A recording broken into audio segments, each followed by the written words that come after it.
समझना। देखो matrix method में ना हम पे इक्वेशन कैसी कैसी आएंगी, देखो समझो ध्यान से, ठीक है। पहले तो हम पे आएगी 2x2 की, ठीक है। 2x2 का मतलब ये होगा कि वो क्या होंगे, वो होंगे दो वेरिएबल्स में क्वेश्चन, ठीक है। पहला क्वेश्चन तो ये होगा कि दो वेरिएबल्स में, ठीक है। जैसे एग्जांपल में मैं तुम्हें लिख देता हूँ, ठीक है। एग्जांपल ऐसे होगा जो तुमने लिखा भी है, 2x + 3y = 7, ठीक है। 5x - 4y = 9, ठीक है। तो हमें इन दोनों को सॉल्व करना है किसके तरीके से, मैट्रिक्स मेथड से। समझ में आ गया ना। पेपर में ये मत लगा देना कि लिखा है वहां पर कि सॉल्व द इक्वेशन और तुम एलिमिनेशन सब्स्टिट्यूशन कर रहे हो, वो नहीं लगाओगे, ठीक है। वो तुम्हारे सिलेबस में नहीं है। समझ में आ गया ना ये, ठीक है। आंसर तो सही आएंगे, जो तुमने भी देखो, तुमने अभी आंसर किया ना, उसका आंसर जो भी आ रहा है y/y3 जो भी आ रहा हो, अगर मैं यहाँ से सॉल्व करूंगा ना मैट्रिक्स मेथड से, तब भी मेरा आंसर क्या आएगा, वही आंसर आएगा। समझ में आ गया ना ये, ठीक है। बट करना नहीं है 10th वाले मेथड से। तुम्हें कौन सा मेथड लगाना है, तुम्हें लगाना है मैट्रिक्स मेथड, ठीक है। एक कार्मर्स रूल भी होता है, ठीक है। वो होता है एसएससी बोर्ड में, सीबीएसई वाले तुम पढ़ोगे नहीं, ठीक है। अगर तुम में से कोई होता है एसएससी बोर्ड, तुम्हें पढ़ाता हूँ, उसको कार्मर्स रूल भी पढ़ाता तुम्हें, ठीक है। दूसरा आएगी 3x3। 3x3 का मतलब क्या होगा, इसके पास कितने वेरिएबल लिखे होंगे, यहाँ पे लिखे होंगे 3 वेरिएबल्स, ठीक है। जैसे एग्जांपल समझ लेते हैं, 2x + y + z = 7, ठीक है। 5x - y + 4z = 8, 7x - y + 3z = 8, ठीक है। ऐसी इक्वेशन होंगी। इन दोनों को, तीनों को मैं सॉल्व करना होगा किस वाले मेथड से, बाय मैट्रिक्स मेथड। समझ में आ गया ना ये, ठीक है। तो हम पे ना सिर्फ दो तरीके के क्वेश्चन आएंगे, एक 2x2 आएगा, एक 3x3 आएगा, ठीक है। इस बार पेपर में, ठीक है, ये क्वेश्चन भी था और ये क्वेश्चन भी था। अब दोनों कैसे आगे, ये था एमसीक्यू के अंदर, ठीक है, और ये वाला था बड़े मार्क्स के अंदर क्वेश्चन। समझ में आ गया ना, ये वाला एमसीक्यू में था और ये बड़े मार्क्स में था, ठीक है। अब मुझे एक बार बताओ, ठीक है, ये तो हमने समझ लिया कि मैट्रिक्स मेथड में करने क्या वाले, कि हम ये करने वाले कि इनको हमें क्या करना है, सॉल्व करना है 2 वेरिएबल्स या 3 वेरिएबल की इक्वेशन को x y z के लिए। समझ में आ गया ना। सॉल्व करने का मतलब हम इसको क्या करेंगे, सॉल्व करेंगे और किसकी वैल्यू फाइंड होगी, x की वैल्यू फाइंड होगी और यहाँ पर किसकी वैल्यू फाइंड होगी, y की वैल्यू। समझ में आ गया ना ये। वैसे इसको सॉल्व करके x की वैल्यू फाइंड करेंगे, y की वैल्यू फाइंड करेंगे और z की वैल्यू क्या करेंगे, फाइंड करेंगे, ठीक है। जब हम क्लास 10th में थे ना, 10th तो सबसे पढ़ के आ रखे हैं यहाँ पर, ठीक है। जब हम 10th में थे तो क्या सारी इक्वेशन के आंसर आते थे, होता है ऐसा पॉसिबल, ऐसा पॉसिबल थोड़ी होता है, ठीक है। मतलब मेरा कहने का मतलब ये है कि चाहे तुम करके देख लेना, ठीक है। 2x + 3y = 7 मैंने इक्वेशन लिखा, और 4x + 9y, ठीक है, 4x + 6y = 8। इन दोनों को सॉल्व करके देखना, तुम्हारे x और y के भी आंसर ही नहीं आएंगे। क्यों नहीं आएंगे, दोनों कट जाएंगे, चाहे कोई से मेथड से करो, एलिमिनेशन से कर लेना, सब्स्टिट्यूशन से कर लेना, आंसर आएगा ही नहीं, ठीक है। क्यों नहीं आएगा, यहाँ पर एक कंडीशन है, a1/a2 = b1/b2 is not equal to c1/c2। और ये कंडीशन जो होती थी ना, ये कंडीशन तुम्हें शायद याद होगा कि नहीं होगा, ये नो सॉल्यूशन की कंडीशन होती थी क्लास 10th के अंदर, ठीक है। तो कुछ हमारे पास इक्वेशन ना ऐसी भी आएंगी जिनके क्या होंगे, सॉल्यूशन नहीं आएंगे। समझ में आ गया ना, ठीक है। अब उनको कैसे देख के पहचानना है, जैसे तो यहाँ पर तो हमारे पास तरीका था ना, जैसे मैंने यहाँ पर इक्वेशन लिखा है, ठीक है, इसके सॉल्यूशन एग्जिस्ट नहीं करेंगे, तरीका ये है देखने का, ठीक है। इसके आ सकते हैं आंसर, जो मैंने लिखा व्हाइट बोर्ड में, इसके आएंगे आंसर। कोई है तरीका हमारे पास चेक करने का बिना सॉल्व करे, होता तो था यूनिक सॉल्यूशन क्लास 10th में, ठीक है। इसलिए तो बोलते हैं कि छोटी क्लास में ढंग से पढ़ना चाहिए और रिपीट होता है कहीं ना कहीं पे, ठीक है। अगर वो सब तुम्हें याद आ रहा होगा तो ये बहुत अच्छे से समझ में आएगा, ठीक है। अगर नहीं आ रहा होगा यार तो तब थोड़ा सा लेट समझ में आएगा। फिर यूनिक सॉल्यूशन की कंडीशन होती थी a1/a2 is not equal to b1/b2, और चाहे देख लो 2/5 -3/4 के बराबर होगा ही नहीं बराबर। तो इसका मतलब जब मैं इसको सॉल्व करूंगा ना, तो हमारे पास x की सिर्फ a की वैल्यू आएगी, 1 वैल्यू आएगी, और y की भी क्या आएगी, 1 वैल्यू आएगी। समझ में आ गया ना ये, ठीक है। तो कहने का मतलब ये है कि यहाँ पर भी वैसे ही चलेगा 10th क्लास की तरह, कुछ इक्वेशंस के आंसर होंगे और कुछ इक्वेशन के आंसर नहीं होंगे। समझ में आ गया ना ये, ठीक है। बट हमारे पास तरीका होगा, क्या तरीका होगा, कि हम ये नहीं देखेंगे a1/a2, ऐसे भी चेक कर सकते हैं, वो 10th का मेथड है वो, ठीक है। हमें 12th का मेथड लगाना है चेक करने के लिए किस इक्वेशन के आंसर आ रहे हैं, किसके नहीं आ रहे। समझ में आ गया ना ये, ठीक है। अब मुझे ये बात और बताओ, चलो पहले आगे समझते, चलो इसको बाद में देखेंगे, ठीक है। समझ में आ गया ना करना क्या है हमें, ठीक है। तो पहली चीज ये याद रखना कि मैट्रिक्स मेथड में होता क्या है कि हम एक्स वाई की वैल्यू फाइंड करनी है। दूसरी चीज ये है कि कुछ इक्वेशंस के आंसर होंगे, कुछ इक्वेशन के आंसर नहीं होंगे। समझ में आ गया ना ये, ठीक है। अब ये बताओ 10th में एक नाम सुना था, इनकंसिस्टेंट और कंसिस्टेंट, याद है कुछ, 10th क्लास में आया था ये कहीं पर, इनकंसिस्टेंट और कंसिस्टेंट। कौन बताएगा इसका मतलब क्या होता है, पता है किसी को, नहीं पता, ऐसे कैसे भाई, सुना तो होगा ये। एक होते थे कंसिस्टेंट सॉल्यूशन, एक होते थे इनकंसिस्टेंट, नहीं पता ये। b² = 4ac -4ac, वो तो डिस्क्रिमिनेंट होता था, इनकंसिस्टेंट सॉल्यूशन। वैसे लिखा था यहाँ, इसमें किसी को नहीं पता इनकंसिस्टेंट क्या होता है, सुना है, याद नहीं आ रहा। चलो मैं सुनाता हूँ, देखो जैसे ना क्लास 10th में ये तो याद ही होगा। एक होता था यूनिक सॉल्यूशन, ठीक है, एक क्या होता था नो सॉल्यूशन, ठीक है, और एक क्या होता था इन्फिनिटली मैनी सॉल्यूशन। ये पता है सबको। अब अगर ये भी याद नहीं आ रहा तो फिर तो 10th में बैठना फिर एक दिन दोबारा, आजकल यही चल रहा उनका, ठीक है। देखो यूनिक सॉल्यूशन, नो सॉल्यूशन और इन्फिनिटली मैनी सॉल्यूशन, ठीक है। यूनिक सॉल्यूशन का मतलब क्या होता था कि x और y के आंसर होंगे, x और y के आंसर होंगे, ठीक है। और कैसे कैसे होंगे, ओनली वन वैल्यू, यानी कि x की एक ही वैल्यू आएगी सॉल्व करके और y की भी एक ही वैल्यू आएगी, ठीक है। नो का मतलब ही समझ में आ रहा कि ना तो x की वैल्यू निकल सकती है और ना ही y की वैल्यू निकल सकती है, समझ में आ गया ना ये, ठीक है। और इन्फिनिटली मैनी का मतलब क्या होगा कि x और y की, ठीक है, इसका मतलब क्या होंगे कि इसकी बहुत सारी वैल्यू आएंगी, ठीक है। बहुत सारी का मतलब कि मैंने बहुत सारी वैल्यू निकल सकती है, x की वैल्यू, मैंने क्वेश्चन दिया ना वो इन्फिनिटली मैनी का, ठीक है। तो तुम अगर 10 बच्चे बैठे हो तो 10 के 10 के अलग अलग आंसर आ सकते हैं और 10 के 10 सही होंगे, वो समझ में आ गया ना ये, ठीक है। अगर मैं बोलूंगा किसका, अगर मैं इसकी बात करता हूँ यूनिक की, तो अगर तुम 20 बच्चे बैठ रहे तो 20 का 20 का होगा, एक ही आंसर आएगा सब, अगर सही मेथड से कर रहे हैं, समझ में आ गया ना ये, ठीक है। अब ये इनकंसिस्टेंट कंसिस्टेंट क्या होते हैं, इनकंसिस्टेंट वो होते हैं कि जहां पर आंसर नहीं आते हैं, ठीक है। इनकंसिस्टेंट वो होते हैं कि when equation has no solution, यानी कि ना इक्वेशन के क्या नहीं होंगे, सॉल्यूशन नहीं होंगे, उसको हम क्या बोलते हैं इनकंसिस्टेंट, समझ में आ गया ना ये, अब याद आ गया होगा थोड़ा सा, ठीक है। इनकंसिस्टेंट वो होते थे इनके आंसर क्या थे, नो सॉल्यूशन, ठीक है। अगर मैं ग्राफ से बताऊं 10th क्लास के, तो इसका ग्राफ कैसे बनता रहा, पैरेलल लाइन, इसको बोलते हैं इनकंसिस्टेंट, ठीक है। तो ग्राफ वगैरह नहीं पढ़ने तुम्हें, क्योंकि तो क्लास 10th का हो जाएगा, ठीक है। बस याद रखना इनकंसिस्टेंट वो होते हैं सॉल्यूशन क्या नहीं होते, इक्वेशन में कोई भी सॉल्यूशन नहीं होते, ठीक है।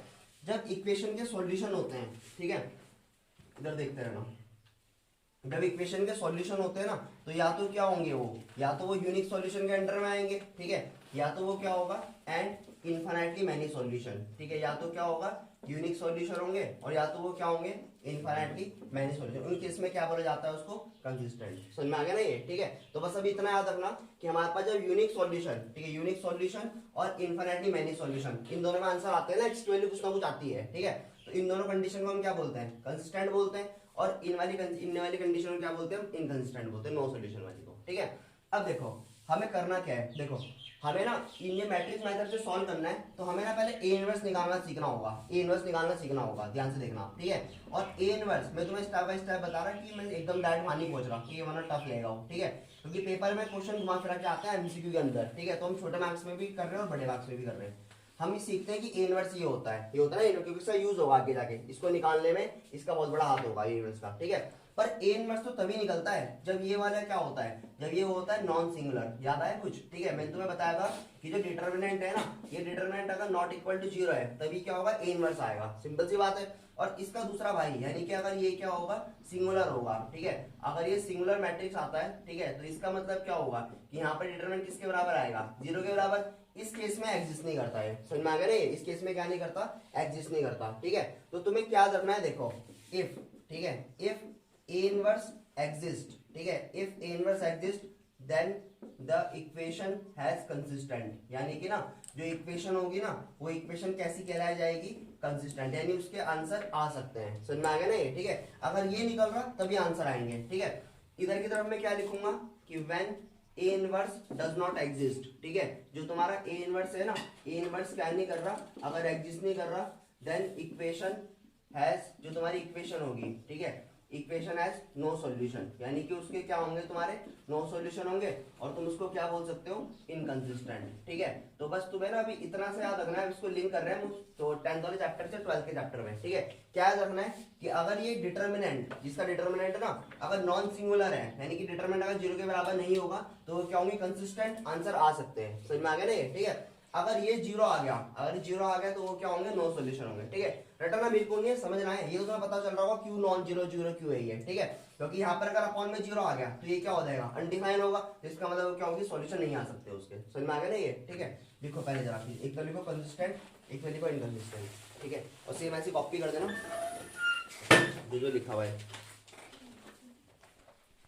एक ना सुन लो, पेपर में क्वेश्चन ये भी आता है कि इसकी कंसिस्टेंसी चेक करनी है कि सॉल्यूशन आ रहे हैं या नहीं आ रहे, कंसिस्टेंसी, ठीक है। उसका मतलब ये होता है बस देख के ये बताओ, बिना आंसर निकाले, सिर्फ मतलब सॉल्व करके थोड़ा सा ये बताओ कि इसका आंसर चेक करो ये आ रहे कि नहीं आ रहे, समझ में आ गया ना ये। तो क्या होता है देखो ध्यान से पहले, ठीक है, पहले हम 3 मैट्रिक्स बनाना सीखेंगे, ए मैट्रिक्स, ठीक है, क्योंकि मैं मैट्रिक्स में जाना हूँ, क्लास 10 वाला तरीका नहीं लगाना। तुम्हारा कहना सही है कि भाई a1/a2 is not equal to b1/b2, ठीक है, सॉल्यूशन क्या है, एग्जिस्ट कर रहे हैं, ठीक है। बट अगर मैं इसको 3/3 में लेके जाऊंगा, यानी कि 3 वेरिएबल लेके जाऊंगा, तब थोड़ी लगेगा a1/a2 भी है, ठीक है, तब नहीं हो सकता, ठीक है। 2/2 तक सही है ये, ठीक है, और ये लगाना नहीं है, क्लास 10 का तरीका है ये वाला, ठीक है। देखो तुम्हें 3 मैट्रिक्स बनाना सीखना है, एक एक्स बनाना सीखना है, ठीक है, और एक बनाना सीखना है बी, ठीक है, ए एक्स और बी, ठीक है। पहली चीज ये कि सबके सब सारे वेरिएबल लेफ्ट में होने चाहिए, सारे के सारे वेरिएबल्स कहाँ होने चाहिए, लेफ्ट में, और सारे जो कांस्टेंट है वो कहाँ होने चाहिए, राइट में होने चाहिए। समझ में आया? कभी कभार इक्वेशन लिखी होती है उल्टी उल्टी, उसको सॉल्व कर देना थोड़ा सा, ठीक है। ए वेरिएबल ये होता है जो एक्स और इनके कोफिशिएंट है, यानी 2 हो गया, 5 हो गया, ये वाला क्या हो गया, 3 हो गया, और ये वाला क्या हो गया, 2, ठीक है। इस इक्वेशन में 2 वेरिएबल्स थे, ठीक है, 2 वेरिएबल दिख रहा होगा कि x और y 2 वेरिएबल है, तो यानी कि जो a होगा वो किसका बनेगा, 2x2 का। समझ में आ गया? ठीक है, बनेगा क्या, ये जो कोफिशिएंट है इसको उठाया, इधर से कोफिशिएंट इसको, ये फिर x का कोफिशिएंट यहाँ आएगा, फिर y का यहाँ पर, ठीक है। मतलब ये वाले जो नंबर है, ये वाले नंबर, ये वाले क्या होंगे, इसको हम बोल सकते हैं कोफिशिएंट ऑफ x, ठीक है, ये वाले क्या होंगे, x के कोफिशिएंट होंगे, ठीक है। दूसरा जो तुम्हारे ये वाले हैं, ठीक है, ये वाले जो 5 और 2 लिखा हुआ मैंने, ये वाले क्या होंगे तुम्हारे पास, कोफिशिएंट ऑफ y। समझ में आ गया ना नंबर ये, ठीक है। अगर 3 में चल रहा, 3 वेरिएबल है, तो यहाँ पर एक वेरिएबल और आएगा, एक, फिर 3/3 बन जाएगा, उसका क्वेश्चन भी करेंगे अभी, ठीक है। x, ये x क्या होगा, जो वेरिएबल यहाँ पर चल रहे हैं वो लिखना है, ठीक है। यहाँ पर आएगा x और यहाँ पर आएगा y, क्योंकि दो इक्वेशन अपॉन में ऐसे लिखे होते हैं, ऐसे लिखा रहता है ये, मतलब ये बनेगा तुम्हारा किसका, 2x1 का। समझ में आ गया ये, ठीक है।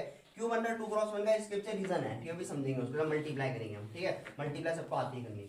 बी वाला क्या होगा, जो इक्वल टू इधर चलते हैं, यानी ये कौन सा हो जाएगा, 1 एंड ये क्या हो गया 7। समझ में आएगा ना, 1 और 7, ठीक है। तो याद रखना तुम्हें 3 मैट्रिक्स, सिंपल सी मैट्रिक्स है, कुछ इतना टफ नहीं है, तुम्हें ए बनाना सीखना है, एक्स बनाना सीखना है और बी बनाना सीखना है। समझ में आ गया, ठीक है। अब देखो मैं तुम्हें पूरा प्रूफ के तरीके से ही करा रहा हूँ। ये वाला ये क्या चीज है, ये किस किस को मिला के बना हुआ, ए और एक्स को मिला के नहीं बना हुआ। देखो ए के साथ ए के 2 5 है, इसको तुम इसमें मल्टीप्लाई करके देख लो, ये आंसर आएगा। देखो 2 का मल्टीप्लाई x में 2x, 5 का मल्टीप्लाई 5 में 5, हाँ तो 2x + 5 ऐसे तो होता है मल्टीप्लाई।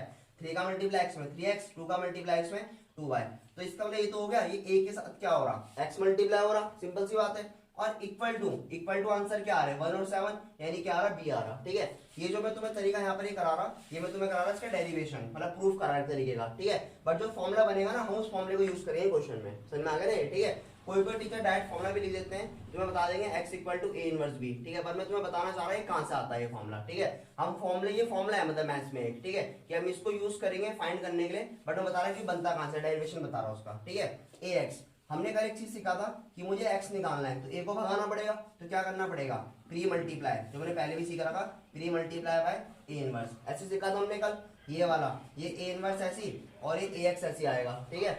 इस वाले में ये कितना हो जाएगा, इधर की तरफ ये वाला हो गया a इनवर्स और b आ जाएगा, सिंपल सी बात है, ठीक है। हमने दोनों तरफ क्या कर दिया, a इनवर्स का मल्टीप्लाई कर दिया, जो हमने कल भी सीखा था। ये क्या बन जाता है i, ये हो जाएगा x, ये हो जाएगा a इनवर्स b, तो x की वैल्यू कितना आ गया, a इनवर्स और b आ गया x की वैल्यू। समझ में आ गया ना ये, ठीक है। तो हमें ये बार बार प्रूफ नहीं करना है, ये तो बस मैंने एक बार सिखा दिया, काम खत्म, ठीक है। हम क्या करेंगे सर, कंक्लूजन जो ये निकला इसको यूज करेंगे। समझ में आ गया ना ये, ठीक है।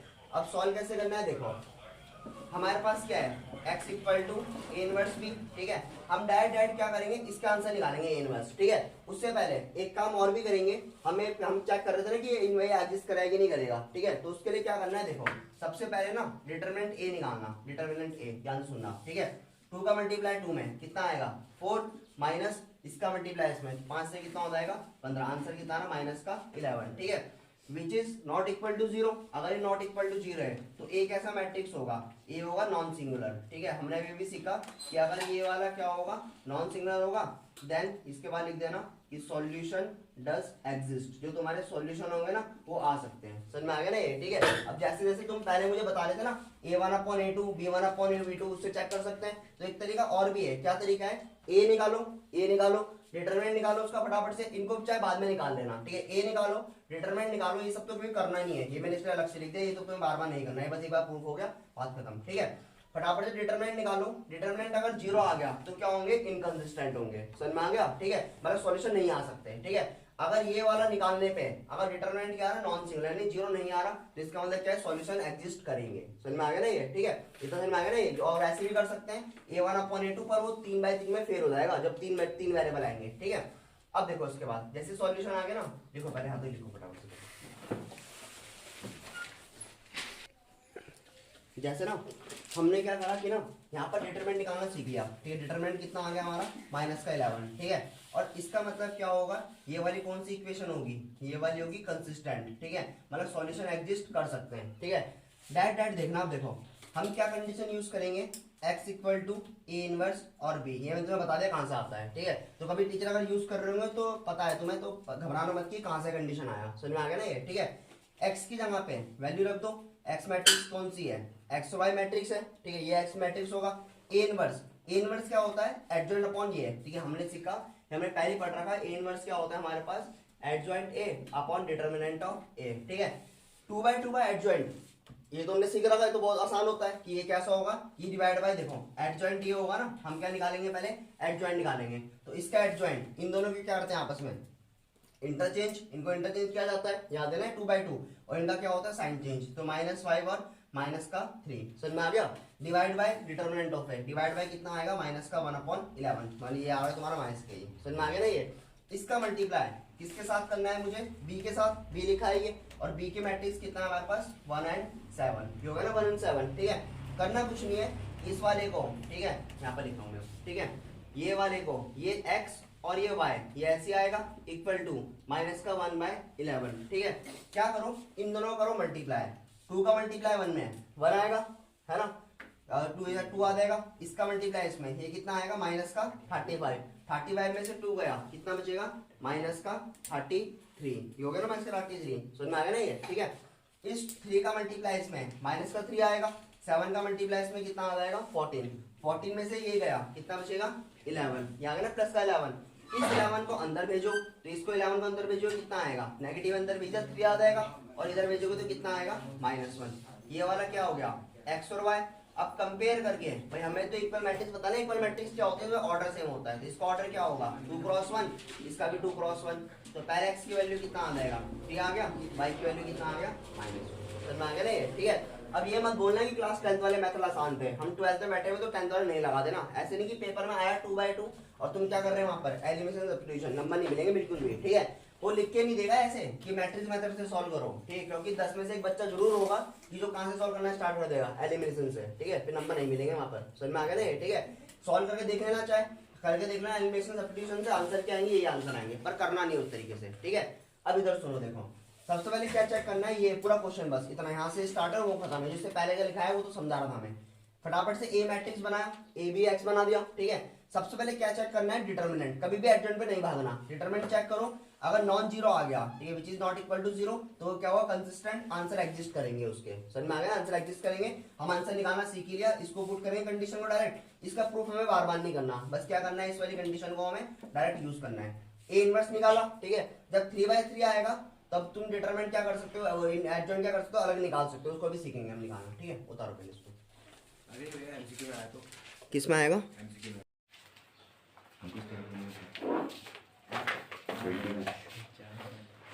देखो फिर,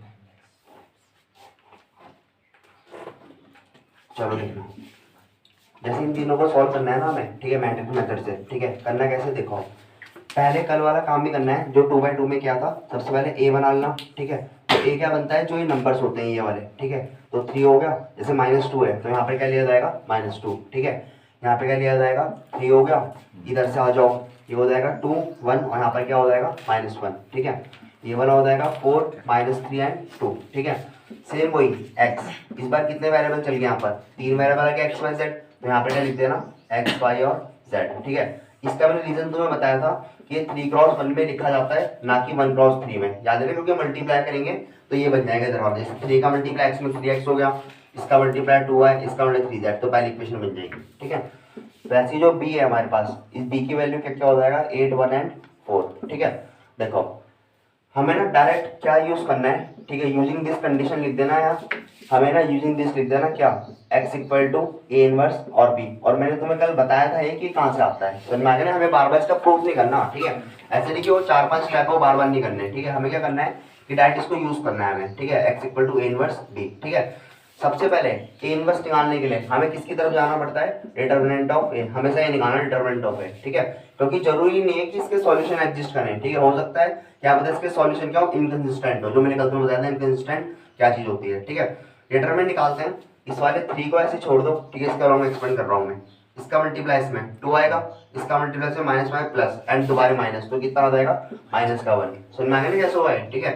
2 1 जा 2 और 3 माइनस करोगे तो कितना आ गया माइनस का 1, इसके बाद माइनस का -2, ठीक है, ये हो जाएगा ना, एक -2 लगा हुआ है और एक माइनस हमको फॉर्मूले में आता है वहां पर, इसको छुपाएंगे इसको, इसका मल्टीप्लाई इसमें 4 आएगा, इसका मल्टीप्लाई प्लस का 4, तो ये कितना हो गया प्लस का 8, ठीक है। इसके बाद आएगा प्लस का 3 ऐसी, इस वाले को छुपाओगे इसको, इसका मल्टीप्लाई इसमें कितना आएगा माइनस का 6, इसका मल्टीप्लाई इसमें कितना आ जाएगा माइनस का 4, यानी कितना हो जाएगा माइनस का 10, ठीक है।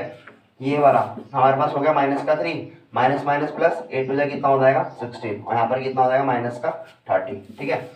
इन दोनों को या तो पहले तुम इन दोनों को ऐड कर लो या इन दोनों को भी सॉल्व कर सकते हैं, इन दोनों को सॉल्व करोगे कितना आएगा 13, माइनस का कितना हो जाएगा 30, और सॉल्व करेंगे कितना आएगा माइनस का 17, which is not equal to 0, ठीक है। अगर नॉट इक्वल टू 0 तो लिखना देयरफॉर ए इज इन्वर्टिबल भी लिखते हैं, ठीक है, जो तुम्हारे बुक में नाम लिखा हुआ इन्वर्टिबल भी लिख सकते हो, या लिख सकते हो कि ए इनवर्स एग्जिस्ट, ठीक है, डज एग्जिस्ट, ठीक है, जो तुम्हारा ए इनवर्स होगा ना ये वाला क्या होगा एग्जिस्ट करेगा, समझ में आ गया ना तुम्हें, ठीक है। उतारो पहले इतना फटाफट, ठीक है, और इसका मतलब क्या होगा कि जो तुम्हारा वो है वो इनवर्स निकल सकता है, ठीक है। ए बताना ये कितना था, 3 -2 3 3 -2 3 3 2 1 -1 2 1 -1 4 -3 2 4 -3 2, देखो इसका जो इनवर्स वो निकलेगा ना, डिटरमिनेंट निकला हो कितना आ गया हमारे पास माइनस का 17, ठीक है। तो पहले ए इनवर्स निकालने के लिए हमें तो पहले ए इनवर्स ही है, इसके लिए हमें क्या निकालना पड़ेगा, एडजॉइंट ऑफ है अपॉन डिटरमिनेंट ऑफ है, ये निकालना पड़ेगा ना। एडजॉइंट एडजॉइंट हम डायरेक्ट एक लाइन में निकाल लेते हैं, ये मैं तुम्हें कल भी सिखाया था, डायरेक्ट लिख देता हूँ मैं यहाँ, ठीक है, कि एडजॉइंट ऑफ ए, ठीक है, इक्वल टू, पहले क्या करना है जो भी मैट्रिक्स आएगी उसको क्या लगाते हैं सबसे पहले ट्रांसपोज, ठीक है, गड़बड़ कुछ नहीं होगा, स्टेप वाइज करोगे अगर, ठीक है, स्टेप वाइज का मतलब सबसे पहले क्या होता है ट्रांसपोज, फिर क्या निकालते हैं हम माइनस, ठीक है, इसको छुपाएंगे इसको, इसका मल्टीप्लाई इसमें 2 आएगा, इसका मल्टीप्लाई -3 कितना आ जाएगा माइनस का 1, ठीक है। साइन के पीछे नहीं भागना, साइन के पीछे बाद में देखेंगे, पहले क्या निकालो सारे के सारे माइनस निकालो, ठीक है, साथ साथ मत करना गड़बड़ हो जाएगा कुछ ना कुछ, ठीक है। तो पहले सारे तुम्हारे दिमाग में कोफैक्टर आने ही नहीं चाहिए, सबसे पहले क्या निकालना है तुम्हें माइनस निकालने पहले स्टेप, ठीक है। अब करते हैं इसकी बात, इसको छुपाऊंगा इसको, इसका मल्टीप्लाई इसमें कितना आएगा 4 आएगा, इसका मल्टीप्लाई प्लस का 4 यानी कितना हो गया 8 हो गया, ठीक है। इसको छुपाएंगे इसको, इसका मल्टीप्लाई इसमें माइनस का 6 आएगा, इसका मल्टीप्लाई माइनस का 4 यानी कितना हो गया माइनस का 10, ठीक है। अब यहाँ पे चलते हैं, तो इसको छुपाना पड़ेगा हमें, ठीक है, और इसको छुपाना पड़ेगा, इसका मल्टीप्लाई इसमें माइनस का 4 आएगा, इसका मल्टीप्लाई प्लस का 9 तो कितना आ जाएगा 5, ठीक है।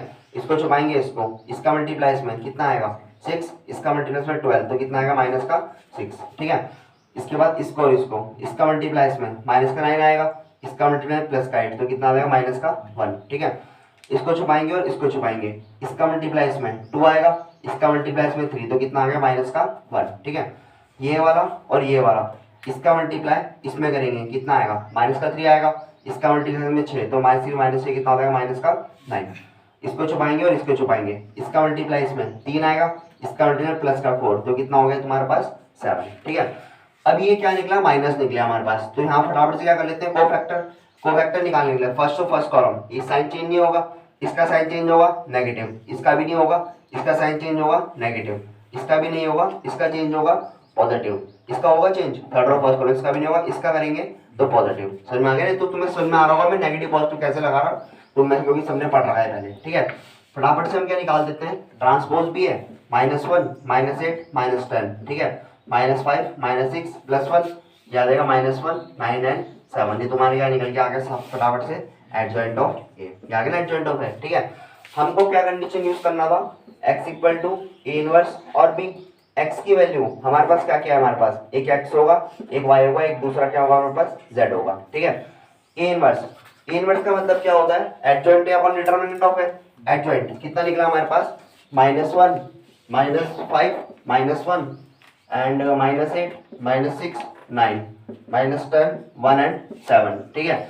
बाहर पे कितना चलेगा माइनस का 17, तो तुम उसको अंदर मत डाल देना, जैसे तुम कल क्वेश्चन में गड़बड़ कर रहे थे, तो -17 ऐसे लिख दो। अभी मैं बताऊँ कैसे करना है सॉल्व, ठीक है। बी बताना, बी कितना था? 8 1 और 4 समझ में आ गया ना ये, ठीक है। अब इस -17 से कोई दिक्कत नहीं है, इसको ऐसे छोड़ दो, ठीक है। -17 से कोई मत घबराओ, इसको बस ऐसे छोड़ दो, माइनस का 1/17, ठीक है। इनका कर लेते हैं मल्टीप्लाई, इसका मल्टीप्लाई इसमें माइनस का 8 आएगा, ठीक है। अगर तुम्हें कैलकुलेशन लग रहा है टफ हो तो साथ साथ लिख दो, कोई दिक्कत नहीं है। मैं जैसे शॉर्टकट कर रहा हूँ, तुम करना का नहीं आएगा तो, ठीक है। पूरे पूरे नंबर लिख दिया करो, -8 इसका मल्टीप्लाई इसमें माइनस का 5 इसका मल्टीप्लाई माइनस का 4, तो ये कितना हो गया? ये हो जाएगा तुम्हारा टोटल माइनस का 17। ये आ गया ना ये, ठीक है। अगर नहीं आ रहा तो ऐसे लिख दो, अगर मैन कैलकुलेशन नहीं हो रही तो। इसका मल्टीप्लाई इसमें माइनस का कितना हो गया? 64 हो गया, ठीक है। यहाँ पर लिख देते हैं माइनस का 64, इसका मल्टीप्लाई इसमें माइनस का 6 इसका मल्टीप्लाई इसमें कितना आ जाएगा? 36, ठीक है। इसका मल्टीप्लाई इसमें कितना हो गया? माइनस का 80 हो गया, ठीक है। इसका मल्टीप्लाई इसमें 1 आएगा और इसका मल्टीप्लाई इसमें कितना हो गया? 28, ठीक है।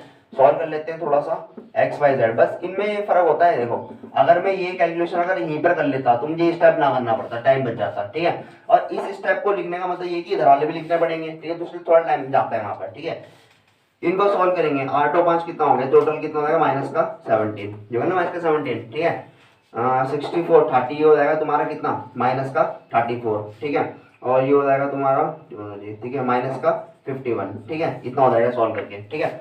-17 इन सबको डिवाइड करेगा तो यहीं पर लिख देता हूँ डायरेक्ट, ठीक है। ये कितना आएगा? इधर आएगा 1, इसको डिवाइड करने पे, इसको डिवाइड करने पे कितना आएगा? 2 आएगा, इसको डिवाइड करने पे कितना आएगा? 3 आएगा, जाएगा ना 1 2 3, ठीक है। तो इसका मतलब क्या हुआ? बाय कंपेयरिंग x की वैल्यू 1 आ गई, y की वैल्यू क्या आ गई? 2 आ गई, और z की वैल्यू हमारे पास क्या आ गई? 3, तो x y z की वैल्यू, ठीक है। आंसर को रीचेक भी कर सकते हैं, कैसे? देखो बता रहे इक्वेशन क्या थी, पहली इक्वेशन बता दो। 3x minus 2y 3x minus 2y plus 3z plus 3z equal to 8। 8। एक इक्वेशन ये रही होगी, एक ये रहा होगा 2x प्लस y माइनस का z इक्वल टू 1, ये था ना ये, ठीक है। छोटी वाली इक्वेशन में रफ में जाके फटाफट वैल्यू पुट कर दो 1 2 3, ठीक है। इसमें 1 डालूंगा, कितना आएगा? 2 आएगा। इसमें क्या डालूंगा फिर मैं? यहाँ पर डाल क्या डाला जाएगा? 2 डाला जाएगा, ठीक है। ये थी इक्वेशन।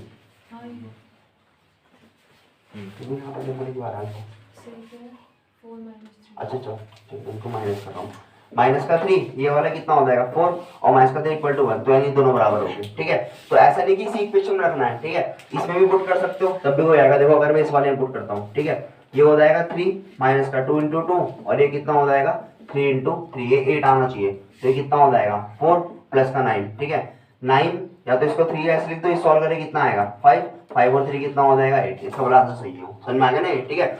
और हमेशा ना पेपर में ज्यादातर ऐसे होता है, ज्यादातर, ठीक है, 90% आंसर ना रियल नंबर में होते हैं, और 1 2 3 नेचुरल नंबर होंगे सारे, ठीक है। वैसे कोई नंबर ऐसा नहीं आएगा कि 11/77 ऐसे नंबर नहीं आएंगे कोई, ठीक है। नंबर आते रियल नंबर, और जो भी आंसर आएगा फटाफट से उसके इक्वेशन में डाल के देख लेना कि वो सही है गलत है, समझ में आ गया ना ये, ठीक है। बता दो।